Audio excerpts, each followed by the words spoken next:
What is up, ladies and gents? Noli here. It is the 24th of December, Christmas Eve. Welcome to another Payday 2 video. The gameplay you're actually going to be watching is going to be an assortment of the Christmas heists gone by. Hopefully it's quite entertaining, but the main focus of this video is for me to tell you guys a story.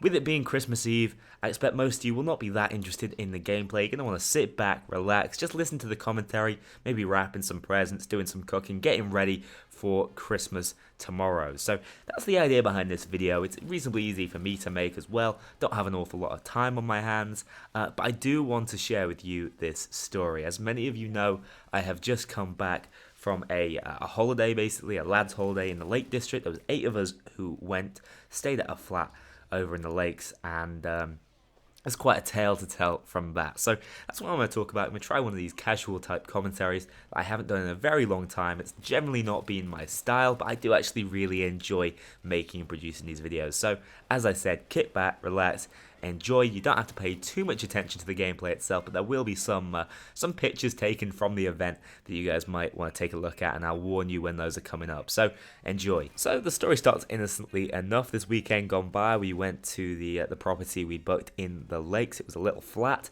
It was probably a little too nice for our purposes. We bought £250 worth of alcohol with us, and we'd ended up staying in quite a quaint little cottagey type flat, which was very clean. Very nicely presented, and yeah, probably a bit too good for us. So that was an immediate worry, but the first night went absolutely fine. No real event. We had a good time. The second night, however, took a bit of a turn. So just to preface things, we've been drinking a little bit. We've been playing some crazy games. We've been playing Mario Kart Wii. I know, crazy. Actually had a really good time playing Mario Kart Wii, of all things. Played some Cards Against Humanity, things like that. But a fair amount of alcohol was consumed by all. And so it hit a point in the night, closing in on 3 o'clock, where we decided, let's have a walkabout, let's have a wander. And immediately we'd already seen the sort of attic space and loft area we had at this accommodation. I suggested strongly to one of my flatmates that maybe, you should go up there, check it out, sleep up there probably. And he did. He was very amiable because of the quantity of liquor he had consumed. And so he got up there with as much ease as you'd expect. And it was no problem. He walked all the way through, came back down through the other attic door, this is quite a difficult one to explain. It's one of those roofs or openings in the roof where, you expect the ladder to come down from. You sort of push it up to enter the sort of classic loft space entrance area. But that wasn't the one we'd been using to get in. But when he came down through that, he left the lid off, and it was absolutely freezing. So we were like, well, someone's going to have to do something about it. Someone's going to have to put the lid back on. For whatever reason, in the state we were in, we didn't consider maybe standing on a chair to fix the roof. That would have made an awful lot of sense. Nope, didn't think of that. Instead, let's send someone back up there to fix it. No worries. Someone wants to go up anyway, and for whatever reason, we probably decided to send up the person who consumed the most alcohol, probably because they were so damn willing. And he went straight up there. But the attic space, unsurprisingly, was not only very grimy, it was also full of spiders, something that my friend who went up there is not a massive fan of, so he decided to take it at a pace. Now, if you know the sort of traditional attic loft setups you'll find in this kind of property, they're basically connected by strong wooden beams, which is strong structuring and will not move, will not falter when you put any weight on them. However, next to them, basically the ceiling you're going to see is thin sort of plasterboard that's not meant to be stepped on. It's kept warm through thick layers of insulation. And in his mad panic with his arachnophobia, he decided, I'm going to run along this wooden beam. And of course, in doing that, he took a step off, and it was a heavy step. He's not my lightest friend. Fortunately, he's reasonably athletic, so he took the slip very well. But his foot went straight through the ceiling, as I think you imagine the story was coming to. Straight through a beam in the ceiling in a very nice property that we did not own and had put a £150 deposit down on. So the night had taken a turn. I can still see it now. It was absolutely hilarious at the time. It's absolutely hilarious now. There was about a 5-hour period where I I didn't find it absolutely hilarious, but you know, looking back on it, it was still really really funny. Great story to tell the grandkids. But yeah, his leg was dangling through, and not like you'd imagine when you make a hole in the roof. You know, you see it in the cartoon, someone falls through the roof with just their leg. You just see a sort of circular hole. No, that's not the way it worked. His foot went through, and basically the whole board of plaster went through with it. Kind of dangled there for a minute or two. I'll show you some pictures of that, and eventually it just fell off. We just had a hole in the roof. Quite a wide, gaping hole. Fortunately, it was actually quite nicely hidden by the beam next to it, so there were thoughts that we could get away with it. Anyway, he came back on down. He was absolutely uninjured, like I said. He knows how to take a fall. We just had a hole in the roof. But it was about 3:30 in the morning, and everyone was in great spirits. Well, most of us were in great spirits. The poor fella whose name was down and had paid the deposit, maybe not in the best of spirits, but it was hilarious to most of us, and he wasn't hurt, which was a relief. So we all went to bed quite happily, and that night we definitely overslept. We woke up about 11:30, and we had to do something about it. So there were two camps basically. There was a camp that wanted to try and fix the roof, and there was a camp that wanted to straight up go and admit it. I'll be honest, in the end, the camp that wanted to admit it was probably the most correct. But no, we won, the side that wanted the DIY challenge. You know, I've done a bit of DIY before. We had somewhat of an expert in the group who vaguely knew what he was doing. So yeah, we went off. We took a 40-minute drive to B&Q. For those of you who don't know, it's just kind of a big hardware store.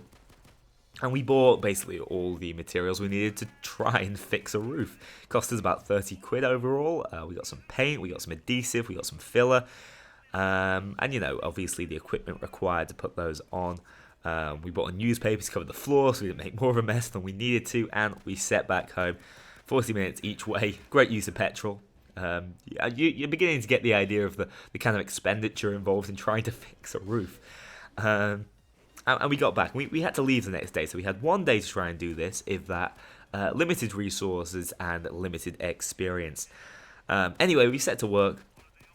We tried to shove the panel right back in, but as you can imagine, basically the flooring was done originally, and then things were put over the top, which meant if we were trying to get the flooring back in, we'd have to sort of slot it in, and things just don't work like that. You can't force things like that. So we had to cut it down to a better size, a size that would fit it in, and glue it in on the level.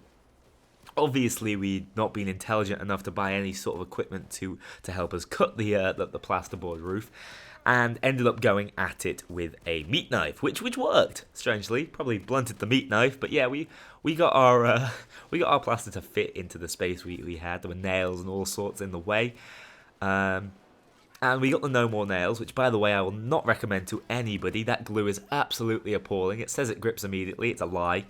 And we stuck it back on. Two of us held it up for probably over an hour, at least initially. But we did get it to stay in the end. There's a picture of that at some point.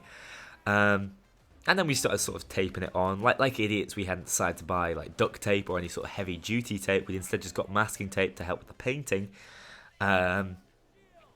And we ended up trying to use masking tape to help support it, which worked kind of. In the end, we went out and got some gaffer tape, I think. But, you know, the ceiling had stayed. We had a ceiling again. It looked absolutely awful, but we did have a ceiling. There's a picture of the interim fix. We filled it in as well. My brilliant idea, let's shove some newspaper with the date on it, so, you know, if anyone ever looks at who repaired it, they could find out exactly who. Real smart idea that by me.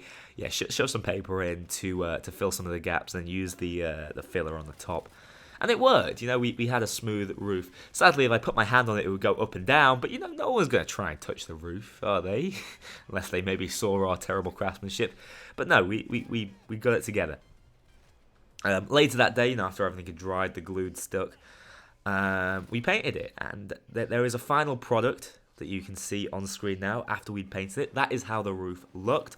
The problem was, because we'd used an excess of tape, when we painted over that, it looked a little bit like we'd done a paper mache job, which was not what we wanted from our roof. Some areas looked good, others not so much, and maybe if we had more time and a bit more paint and materials, we could have made it look nicer. But in the end, the decision was our fix was not good enough. We can't leave it like this. It could easily fall on someone's head, then we'd be liable. Obviously, all you have to do when you're doing something like this is get the roof to stay for roughly, 3 weeks until another visitor has been and another family have been ahead of that. Then you're no longer liable. No one knows. But, we were obviously worried they'd taken pictures of the rooms and they knew what the roof looked like before we'd gone in, and it just wasn't quite right. So we decided, let's knock it back through. We actually ended up just taking a lot of the support off, and it fell down on its own accord. That gave everyone a bit of a fright, but we removed the roof again. We had to sand it down and prove that we'd done absolutely no DIY ourselves. And then we went and admitted the next day what had happened. We'd had an issue. I ended up being a spokesperson for some reason. I had to chat to the guy, who was actually very laid back. I had to tell him what had happened. I told him a bit of an abridged version of the story, so he didn't seem quite as liable for the damage. And he wanted to look at it, obviously. He went up, he saw the roof, he basically guessed what had happened from my story already. And he just says to me, is that the worst of it? And I'm like, yeah, you got a hole in the roof, mate. That's pretty bad. But no, he was very laid back about it. Told me there was a guy coming at 3 o'clock who could fix it. We'd probably end up paying for it. But nah, don't worry about it. So all the work, the day worth of DIY that I've never done before, the time spent holding up a roof, occasionally it would just hit us, just like how surreal the situation was, what we were doing exactly, what we had spent, and what a way to use your Christmas weekend excursion, eh? But no, it's absolutely hilarious. I wouldn't have had it any other way. We have a tendency, actually, this particular group of breaking things. But everyone ended happily ever after. I don't think they had any more business that they lost because we'd fallen through their roof. I think that they're maybe not going to charge us too much for it. I'm going to split it all 8 ways, so it's not going to be too expensive for anyone in particular, because it wasn't anyone's fault in particular.